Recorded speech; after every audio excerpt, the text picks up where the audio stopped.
I'm pleased to say I'm joined by one half of Denmark's World Cup team, Benjamin Drue Reus. Thanks for the time, Benjamin. How are you doing? I'm doing good. Well, thanks very much for coming on. We're talking only a few days on from the World Cup in Frankfurt. You made your debut for Denmark. How do you look back now on last week and reaching the last 16?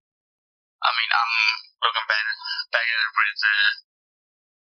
with a proud feeling. I'm really proud of what we accomplished throughout the few days we were there.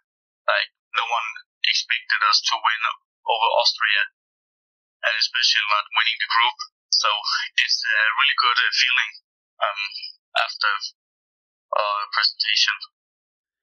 And you mentioned that win against Austria on Thursday night. You caught the eye with that 114 individual average, a 4-2 win alongside your partner Vladimir Andersen. When were you made aware of just how well you played? Was it straight after you came off stage?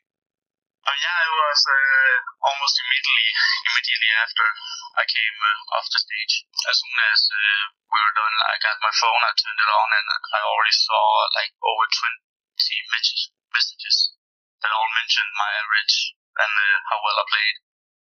So I was made aware of it as soon as I was done. And it was a World Cup debut for yourself to remember, but it wasn't the first time that you've played on TV. You've been in two of the Nordic Masters on the World Series, so did it feel any different up on stage in that first game? Did you feel more relaxed? Can you explain how you reached those high levels? I would definitely say I felt more relaxed, but it also helped a lot that I had my partner with me up there. He helped me to relax a lot. I would say he played a really big part of it. Well, we'll come back to the World Cup later, but as this is the first time we've had you on our show, let's go back to the beginning for you in darts. And I was reading it was your parents that got you into the game, so how old were you when you discovered darts? I would say I was around 6 or 7 years old when I first learned of it. And then every Sunday, my dad would take me and my sister to practice, where it was just for fun and giggles. So it was first when I was 13 that I decided I wanted to take it more serious and start going out to play in competitions and stuff like that.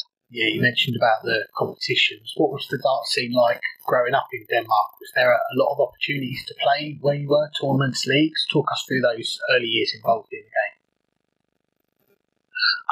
When I first started in the youth competitions, there wasn't really a lot of opportunities. A lot of the tournaments in Denmark, they were only for seniors, and back then you had to place, I think it was within the top 8 of the youth ranking before you were allowed to play with the seniors. So there wasn't a lot of opportunities back then, so I played most of the time in the senior league. Fast forward to 2017, a young Benjamin Reus is playing Scott Mitchell in your home event, the Denmark Open. What were those experiences like, testing yourself against experienced players like that? I would definitely say it was a great experience, to see that it was a level that I could compete with if I just practiced more and gave it more time. So it definitely helped me realize that it was possible. I just needed to put more work into it. But back then I wasn't that focused on going far with the darts. So I was just playing more because it was fun and less because I wanted to make it big. Yeah, I was going to say, it's not until around 2021, 2022 that we see more of you in the Nordic and Baltic Tour. We had that long break with the pandemic before that, but in your late teens, early 20s, I'm guessing then darts was lower down on your list of priorities. Were you focusing more on school or work at the time? Yeah, definitely. I had a lot. I was really busy with school. I had a lot of homework, so I wasn't having that much time to practice and travel around. So I was only focusing on darts here in Denmark to see how far I could get here at home. And you mentioned playing tournaments back home in Denmark. You had some successes winning the Danish national youth title in 2016. You had a deep run in the pairs of the WDF Europe Cup as well, representing Denmark. But what was it that's helped you the most in taking your game to the next level and going from around a 70 average to the 80s and the 90s? For me personally, it was like I found a new happiness in playing. Like I almost found like a spark that I lost a few years ago that came back. So I'm just really enjoying like throwing every darts. I'm enjoying playing every game, like no matter if I win or lose.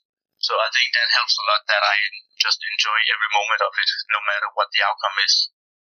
In June of last year, you make your TV debut in the Nordic Masters. What was that like, the build up to playing in that event and then going up on stage in front of a big home crowd to play?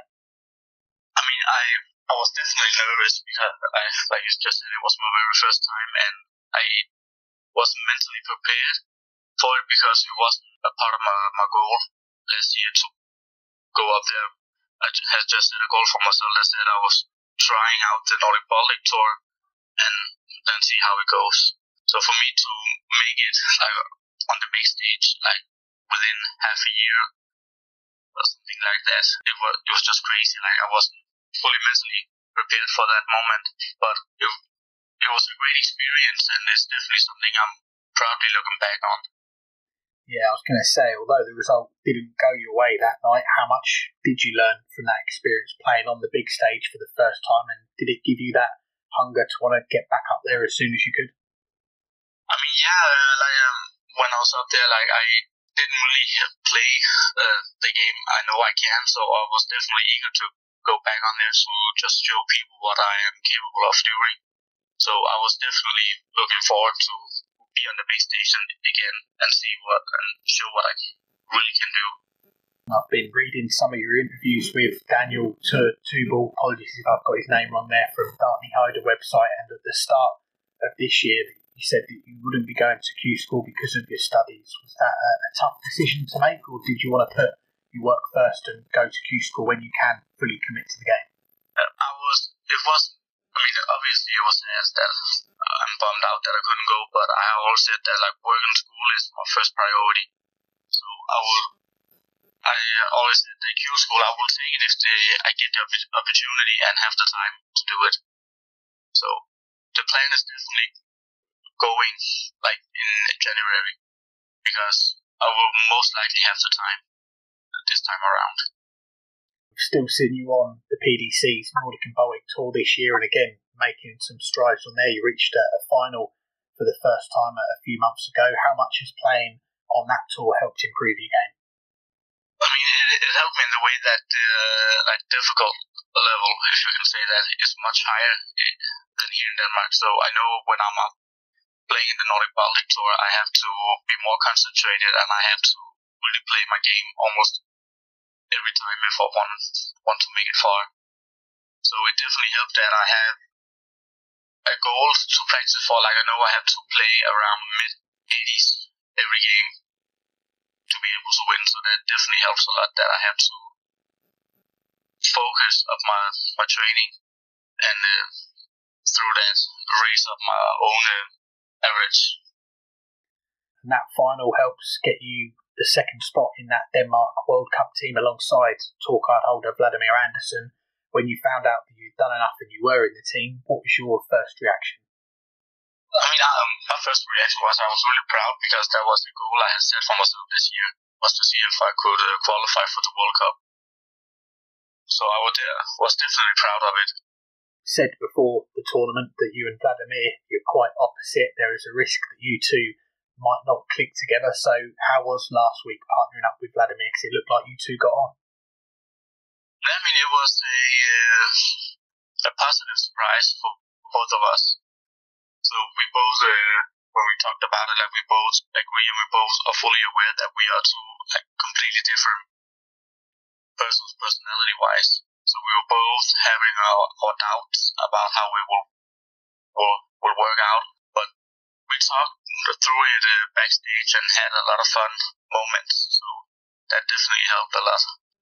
You two make it through the group stages before losing out to the eventual winners, Wales, in that last 16. But for you, how tough was it to come down from that massive high of Thursday night and that 114 average? And you mentioned about as soon as you got off stage, the messages were coming through. How many messages did you have on your phone that night?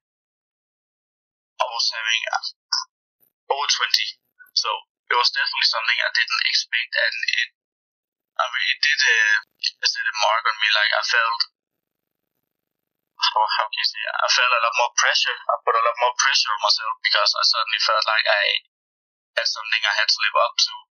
So I was almost in the mindset that I was scared to disappoint if I didn't play almost as well the next game. So I was a lot more nervous and again not mentally prepared for all the attention I was getting. Like I never expected it, so that definitely also affected the other two games. Yeah, we saw you got a lot more attention even here in the UK. You had an interview on the Sky Sports broadcast, but what about the other players that were in the tournament? They saw you throw that big average. Did any other of the players come up to you and acknowledge your performance from that first game? Yeah, I had a lot of players come to me right after the game, come up and congratulate me, and also on the day after, a lot of players also came up to me when we arrived at the venue. They came up and congratulated me on the game and told me how good it was and how proud I should be of it. Away from the World Cup, I also heard that your favourite player is Fallon Sherrock and you play with her darts. We've just seen her awarded an MBE here in the UK, but for you, what is it you admire about her as a player the most? I mean, for me personally, it was just the fact that she kept going like all the years. Like it's just women darts in general, knowing how hard it is for them to like qualify to like the men's competition, how hard they have it there. So the fact that she just kept going and believed in herself is something I really admire. Even more people back home now after the World Cup, they'll see you as the top Danish player. So how do you try and cope with that level of expectation now that more people are going to know about you and know what you can do? I mean, for me, I spend a lot of time just like mentally prepare for like the attention and the expectation that people will have. But in the end of the day, I'm a regular person like everybody else. Like I can have a good day, but I can also have a bad day, and those bad days should be allowed. So I'm not like focused too much on it, but I have thought about it a little bit. That's fair enough. And there's one more weekend left of the Nordic and Baltic Tour that's coming up next month. But what else have you got your eye on for the rest of 2023 darts wise? Any tournaments you're most looking forward to? I mean, right now, like, a goal for me is, since I'm still playing in like the VDF apartment, I'm hoping I can qualify for the World Championships and represent the Danish national team there. Like that's a huge goal for me this year. Yeah, I was going to mention you've got the WDF World Cup that's coming up in September. It's going to be in your home country in Denmark. So what would it mean to you to be involved in that Danish team in your home World Cup? I mean, it would definitely mean a lot. Also, since I never got to represent Denmark in the youth department, so it would mean a lot to get to represent Denmark this time around. And then lastly, just looking further ahead, you touched on it a moment ago as well about Q School. You'll have gained some new fans after last week, so things being well, that the goal is January 2024. We are going to see Benjamin Drue Reus at Q School for the first time. That's definitely something I have set my mind up for, so hopefully everything will fall into place and it will be possible for me to go. We look forward to that. Before then, Benjamin, we wish you all the best. Fingers crossed that you'll be in the WDF World Cup and putting on that Denmark shirt again, and we wish you all the best for the rest of the year. Thank you so much.